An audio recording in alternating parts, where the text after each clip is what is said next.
নতুন আসসালামু আলাইকুম প্রিয় নাটকপ্রেমী বন্ধুরা, আশা করি সবাই ভালো আছেন। আজকে আমি নিয়ে এসেছি আপনাদের জন্য একদম নতুন এবং এক্সক্লুসিভ আপডেট আপনাদের প্রিয় নাটকের ৪২ নম্বর পর্ব নিয়ে। বন্ধুরা, এই পর্বটা হতে যাচ্ছে একদম ইমোশন, টেনশন আর টুইস্টে ভরা। শুরুতেই দেখা যাবে মেহরিনের জীবনের নতুন ঝড়। অফিসে হঠাৎ করেই একটা বড় সমস্যা তৈরি হয়। গুরুত্বপূর্ণ কিছু ফাইল গায়েব হয়ে যায় এবং কোম্পানির টাকা হিসাবের বাইরে চলে যায়। সবচেয়ে অবাক করার বিষয় হল, এই ঘটনার জন্য দোষ দেয়া হয় মেহরিনকে। তার সামনে এমন কিছু ডকুমেন্ট রাখা হয় যেখানে তার সই জাল করা হয়েছে।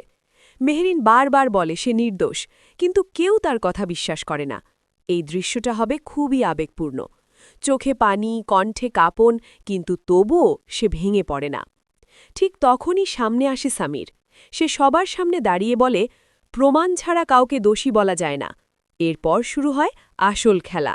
সামির নিজেই তদন্ত শুরু করে।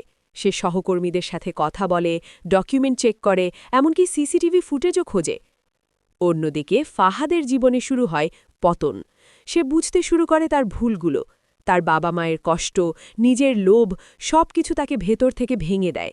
রাতে ঘুমাতে পারে না, দুঃস্বপ্ন দেখে। এর মধ্যে আরেকটা বড় সমস্যা, যে বাড়িটা সে বিক্রি করেছিল সেটা এখন এক প্রভাবশালী গ্রুপের হাতে, এবং তাদের সাথে আগেই তার ঝামেলা ছিল। সায়রার সাথে তার সম্পর্কও ভেঙে যেতে শুরু করে। প্রতিদিন ঝগড়া, অভিযোগ। এক পর্যায়ে সায়রা তাকে ছেড়ে যাওয়ার সিদ্ধান্ত নেয়। ফাহাদ একেবারে একা হয়ে যায়। এখন আসি সবচেয়ে বড় টার্নিং পয়েন্টে। সামির সিদ্ধান্ত নেয় সে ফাহাদের বাবা মায়ের ন্যায্য অধিকার ফিরিয়ে দেবে। সে একজন আইনজীবীর সাথে কথা বলে এবং জানতে পারে প্রতারণা করে সই নেয়া হলে সেই দলিল বাতিল করা সম্ভব।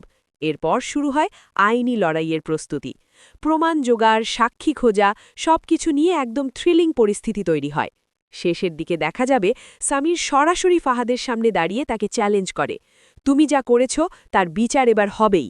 আর এখানেই রেখে দেয়া হবে বড় সাসপেন্স। মেহরিন কি নিজের নির্দোষ প্রমাণ করতে পারবে? সামির কি আইনি লড়াইয়ে জিতবে?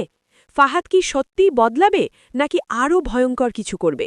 সব প্রশ্নের উত্তর পেতে হলে আপনাকে দেখতে হবে পরের পর্ব। বন্ধুরা, ভিডিওটি ভালো লাগলে অবশ্যই লাইক করবেন, কমেন্ট করে আপনার মতামত জানাবেন, আর এমন নিয়মিত আপডেট পেতে চ্যানেলটি সাবস্ক্রাইব করে বেল আইকন অন করে দিন। ধন্যবাদ সবাইকে।